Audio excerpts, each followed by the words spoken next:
Hey everyone! Welcome to Be the Change. My name is Lily Mott, and today I'm going to be talking about how change comes when you do the next best thing. I am really excited to share this week's guest with you all because the work she's doing is really unique, and hers is definitely a story I haven't heard through these conversations. My guest this week is Seika Brown, who is the founder of YLG Research, and her mission is to explore the state and definition of mental health across different countries. When I found Seika's website and her story, I saw that her bio for herself included, "Not here to help, here to listen." And I really want to know more, and I wanted to share her story with you all. So, without further ado, let's get started with this episode featuring Seika Brown.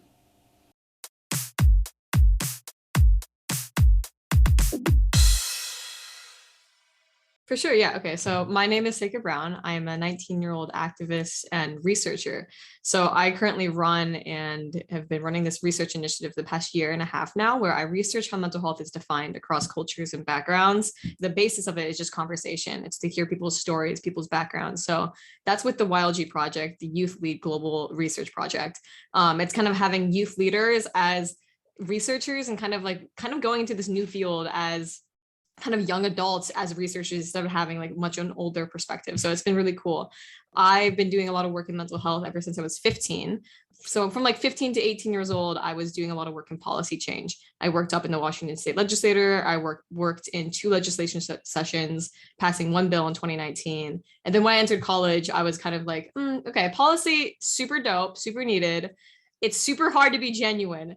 And I'm a very genuine, like, I feel like that's kind of like my motto, is to be the most genuine person I can be through capturing people's stories. So now then I switch into this research perspective where, again, I've been interviewing people from about 15 different countries so far of just how do you experience and feel and define mental health? And it's such an individual and cultural difference. So that's been the work that I've been doing this past year and a half.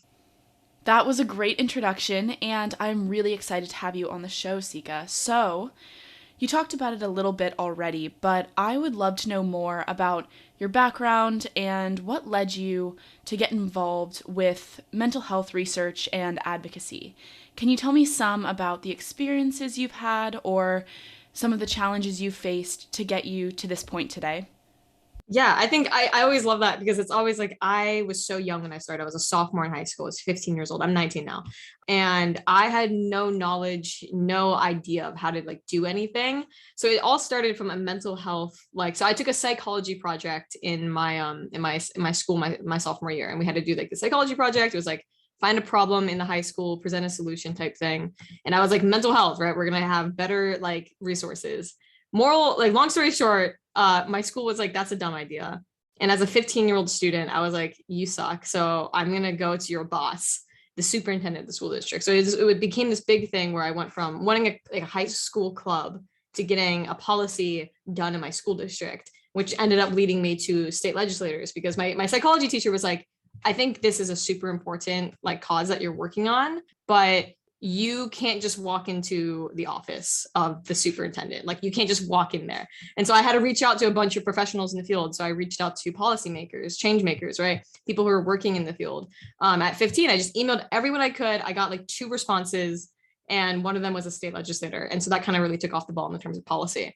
But I mean, it was super hard being young, working, and it still is now, like working with adults in a field that is very serious in a sense. Like the hard thing about mental health is like, I want to be part of the conversation, but it's such a hard conversation to have, especially when you're young and you're still kind of understanding what all these terms are.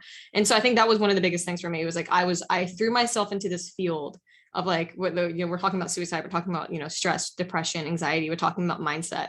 And I was 15. I barely understood my own emotions. Now I'm in this field where I'm talking about other people's emotions. And I'm like, I am not qualified for this.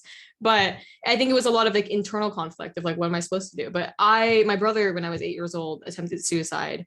He just kind of grew up with chronic depression and just didn't get the right help for it. And so in my experience, as bad as that situation was, I grew up with my brother's recovery. And that I think was a blessing, underneath the curse, was that I was able to grow up, with his recovery, my family learning about why mental health is important, why these conversations are important. So when I got to high school, I felt a little bit more equipped because of what my brother experienced. And, he's great and happy now. And so I feel like it was this, I felt like a calling in a sense that, I saw this happen to my older brother. I saw how it affects me. I saw how it affected my family and just the things that I do in my daily life. Like I felt like I was able to have a strong voice in this. And so I definitely carry that through. So yeah, I mean, I think it was a lot of like kind of self-reflection, and it's constant self-reflection in this work, but it's super hard because like then you have adults that are like, you don't know what you're talking about. And I'm like, you know what? That's the point. I don't know what I'm talking about, but I should know what I'm talking about. And it's kind of like using their dialogue as you know what, every point that you're making about why kids shouldn't be in the field is the point why kids should be, because, or the point of what they're advocating for, because the lack of mental health education was the reason why they were saying I shouldn't be in the field. But I mean, hey, whose fault is that? So, but yeah, I think that was probably one of my biggest challenges. Wow, yeah, thank you for sharing that with me. And I think that's so interesting that you were able to turn some of the school board and the other officials, that you were able to turn some of their dialogue back on them and say, no, I don't know about these issues, but I definitely should know about them. I think young people are supposed to take a back seat when it comes to mental health legislation and solutions, but it's often young people that are struggling the most and also want to help. So I would also love to know some about what you've found through your conversations about mental health. How do different countries approach mental health differently? Tell me some about those takeaways from your research so far. Yeah, I think one of the biggest takeaways is that it's super. It doesn't matter what country or culture you go to. Mental health is always prominent. I think one of the biggest things is the language difference between different cultures and different countries, right? Because everyone has different languages when you go to a place. So someone else's language might have words for experiences that we don't even know how to they talk about yet. And you see a lot of this like confusion when it comes down to translation, when it becomes a global matter, because now we have a really Western viewpoint of a lot of things, and we're talking about medicine that still isn't necessarily socially accepted in other countries. And so there's a lot of times, especially in like Southeast Asia, where I'm like talking to these people, but the support that they feel like they need the most isn't necessarily just in Western medicine. It's in the practices in their culture that make them feel safe. And so that's the big thing, is when we talk about mental health in a global perspective, is that we can't necessarily think what works in the United States is going to work perfectly in India or perfectly in Switzerland. These are different needs of different people, and that's okay. But I think having this global conversation has been super important, because the number one thing that I've been able to take away from all my research is that mental health is a conversation and has been a conversation in every single culture and every single country. And that's the biggest takeaway. Because a lot of people say that, we don't talk about mental health in some certain areas, but at the same time, I feel like most people do talk about mental health. They just talk about it differently. When I did an interview in Japan, it's a very spiritual like practice that the people feel. It's like a very self and like mindset type thing. So when we say mental health in Japan, they talk about it more of a spiritual matter, but it means the same thing when we go to the United States. So I think that's been one of the biggest takeaways, is that people talk about it and define it differently, based on their culture, based on their individuality. And we see that even, of course, in the United States, like it's so broad that you see people talk about it differently from just their own backgrounds. I think another thing that I took away is the whole healthcare policy side of it, is that you have not only just different kind of cultural definitions, you have a different political definitions, different political wants and viewpoints. I think one of the coolest conversations I ever had was someone from Kenya, and they were talking about how now Kenya is a developing city. They're like a base country. They're in the format of developing into like a really successful country. And so now they're looking at the failures of countries like the United States, like looking at the places where the United States failed in developing their political system. So when they're talking about healthcare and policy in developing their cities right now in Kenya, they're adding mental health before mental health becomes a bigger problem. So and when they talk about public health and they talk about like physical health, they also are talking about mental health. So you see this country that is really developing, but they're including conversations that we failed to conclude a long time ago. So I think that's been one of the also cool things. You see that in the policy side. And then you see countries like Switzerland or Sweden that are doing really well supposedly in mental health, but and policy might be really good, but the lack of conversation around it still is what weighing them down. So it's kind of like this flip-flop pattern of kind of like a country succeeding in this aspect, but they're failing in this aspect, and the failure is really hard on the people. So I think that was a long summary of it, but I think those specific examples are pretty interesting that I've seen so far. That's really interesting. And I think the language point is something that I certainly wouldn't have thought about. And also the idea that mental health may be more spiritual in some countries and cultures, while I think it's treated as more medical in the US. So that's definitely an important difference. And I'm glad you talked about that. Along those lines, something that I know that can be really frustrating for young people, especially mental health advocates, is the reluctance of older generations to talk about and address mental health. Have you found that hesitancy and reservation to be common in other cultures as well? Or is it more of an American issue or maybe a developed country issue? Tell me some about your thoughts on that. I think it's a yes and no. It's actually really interesting because you go to a lot of developing countries. It's not just the issue of like talking about mental health. A lot of it is like, okay, what's the next step? So now we're talking about it. What do we do? Do we turn to medicine? Do we turn to like, belief and religious values? I think that's the biggest conflict that you see in the generational differences between a lot of these countries right now is that it's not just the conversation is hard itself. It's just the what do we do next? In the United States, when you struggle with anxiety or depression, people are able to give you medical attention, and that's just our solution. But with the younger generation, with the access of technology, are seeing the Western viewpoint, and so now they're trying to advocate, for this Westernized medicine that doesn't necessarily always work for the older generation of these countries. So it's kind of just like this next, what do we do next question?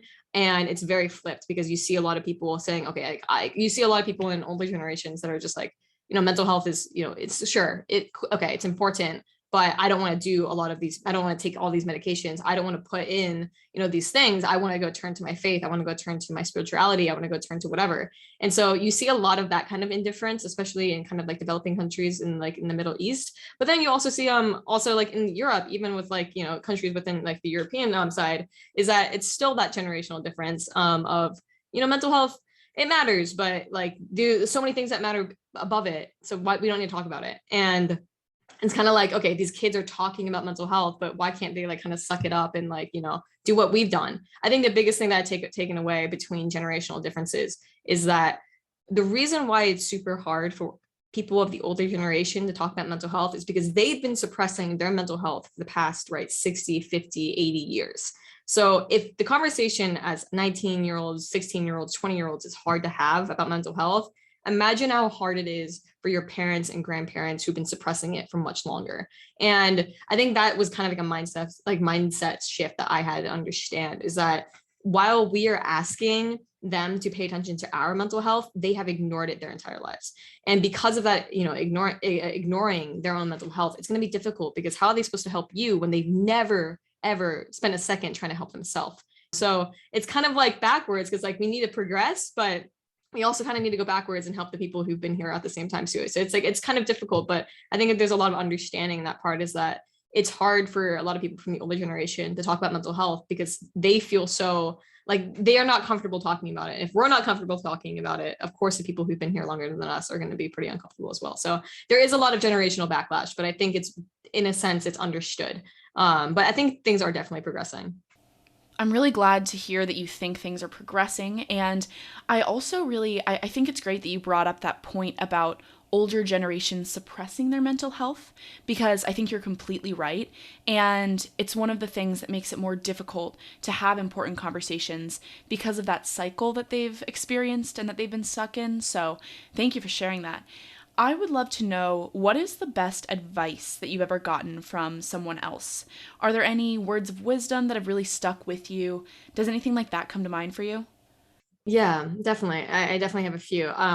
My older brother, as I mentioned, he's my biggest inspiration. And there's something that he told me when I was really young and I was starting all this work. And he says, it doesn't really matter what you do today or what you do tomorrow. What matters is that you're always going to be doing like the next best thing. And I think that was I think it was really grounding because for a while I really thought the next best thing is just, in the field of my work, right? What's the next best thing I can do for people? But, after a while I was like, as a mental health advocate, you also need to take care of your own mental health. And, you do these things if you're a college student. So sometimes the next best thing is like sitting down and taking a second and breathing and be like, okay, like what is the next best thing? My brother, he clarified to me like, a year later saying, the next best thing isn't charging into it. It's about thinking, it's being smart, it's about being strategic. And I had my brother's married, and so my sister-in-law's dad told me something once when I was applying to college. I did terrible in high school, as an FYI, like 2.6 GPA, 10 SAT score, like absolutely terrible because I was so focused on this other stuff. But he said, never underestimate what you can give to people. And so he's a business guy. So what he said is like, never leave any money on the table. Like you want to you want to throw yourself out there, and like, don't hesitate to like see yourself as kind of more worthy than what you can think of. And I think that's been really good for me too. But yeah, there's something that I always believe in though. I think like I also mentioned, like on my own kind of just like words of wisdom, is like genuineness is the number one thing that carries people. And listening is what genuineness I feel like is really what it is, because if we don't listen with the genuine intent to hear another person, then nothing's ever going to move forward. So I think there's another thing my brother told me is that every single time that you come into a conversation, don't come into a conversation trying to teach, come into a conversation trying to learn. And I think those are definitely like, that's just like the motto of my research initiative now, is that we are here to listen. We're not here to help. And I think that narrative is both important in the field, but also important in your everyday life, is that, you want to be a listener. You want to be the best person you can be for yourself. Like listen to yourself, listen to your friends, like listen to the people around you. So I think those are definitely the 3 pieces of wisdom that I feel like I've carried with me this entire time. I love that last piece that you mentioned about being there to listen rather than to help. And I think that's so important. And it's definitely something that I've been trying to do through this podcast. So thank you for sharing that. I totally agree. And you talked some about how being a mental health advocate, it's so important for you to focus on your own mental health and take care of yourself. Can you share some of your outlets for self care? What do you do when you need to prioritize yourself? What do you do when you need some time to just take care of you? Honestly, dude, good question. I think I'm still learning it. I think whether or not you're an activist or you're doing whatever you want to do in life, like the whole question of how do you take care of yourself is, I think, is going to be one of those questions that are just, it's endless. And I still struggle with it. And the more times I move around for college or I go around for events, like I constantly lose that aspect. But I think one of the things that I do for myself that has been really grounding is I always give myself at least like an hour, whether it be an hour at night or an hour in the morning. I want to just give myself an hour to just decompress. For me, I have to wake up early, just classes, you know what I mean? So it's like I wake up like early and I give myself an hour. It's not like I necessarily have like this strict routine. Like I don't get up at like 6 a.m. and I go on a run. Like I don't do those. I mean, like sometimes I do, but like I think it's the nice thing is giving myself the ability to have freedom and free time, that I'm not like always stuck to a schedule. And I also say, like, don't underestimate the powers of of your friends around you. I have some really good friends both here on campus and back home that are just so grounding. And they remind me that, like, take a second for yourself, because you can't help anyone truly if you can't even spend a second to give to yourself. So I think one of the biggest things again is like taking it in, like taking a second of time. Like I make a cup of coffee every morning, and like that's like the best thing in the world. I'm just like, yeah, this is like the most relaxing thing of the day, and you know what, that's okay. So I think that's one of the things I definitely do. I think it's definitely important, just like reflection. One of my roommates, she journals, and she got me into it the past like week, and I think it's been really good too. So I think finding the small things in life that give you bliss, joy, and happiness is like, even if it's momentary, like it's a moment, I think it's still super important. And for me, that's an hour in the morning or an hour at night where I'm just able to like not be on a schedule and just like breathe. I think that's super important. I love that advice, and I think people can really make it a goal to just take an hour. Like you said, that's really all it takes, just an hour in the morning or an hour at night to really focus on themselves. I love that advice. So, I have one last question for you. Lots of young people, particularly college students, want to create change and they want to make a difference in the world, but they may not know where to get started. Do you have any advice or words of wisdom for those people who may be struggling to get started? Yeah.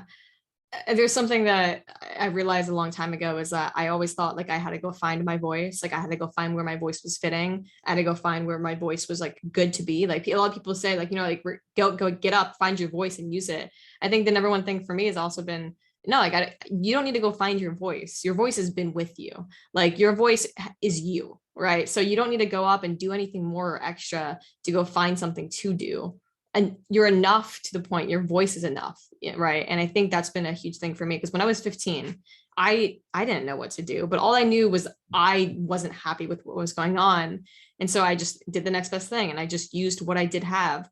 I may have had no background, I may have no knowledge, but I did have my voice. I had my opinions, I had my thoughts, and I executed that. So I would say one of my biggest like advice would just be no, like, yes, sure, like go find your voice, but your voice has always been with you. You just need to realize that and carry it and like love it.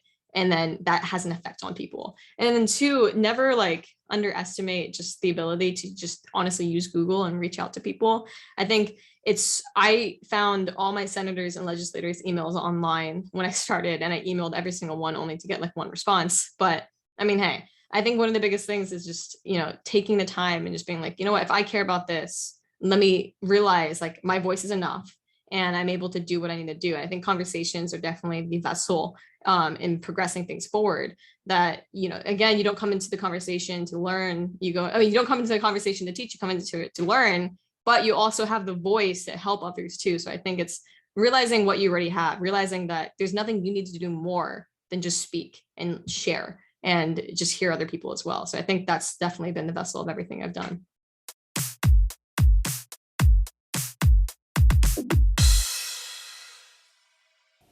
I was really inspired by my conversation with Seika, and I found a lot of her insights to be really unique. I want to focus on one of those pieces of advice she shared, which was to do the next best thing. I think that advice can be applied in a lot of different aspects of life, whether it's doing the next best thing to take care of yourself, doing the next best thing in activism, maybe doing the next best thing for your career. I also thought this advice was great because it's not about putting pressure on yourself to compare yourself to others or to strive to be the best at everything. That's not the point of this advice. Instead, it just means that you should be doing the next best thing for you. And that means something different for everyone. It's easier said than done, but focus on what's best for you as well as for others, because change comes when you do the next best thing.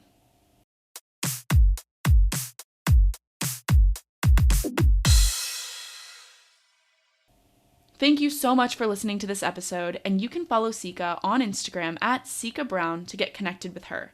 And you can check out her website, which is linked in the description of this episode. If you want to talk about anything I mentioned, please reach out to me by email at lily@bethechangepodcast.org or on Instagram at bethechangepodcast. Tune in for my next episode, but until then, be the change you wish to see in the world. Bye, guys.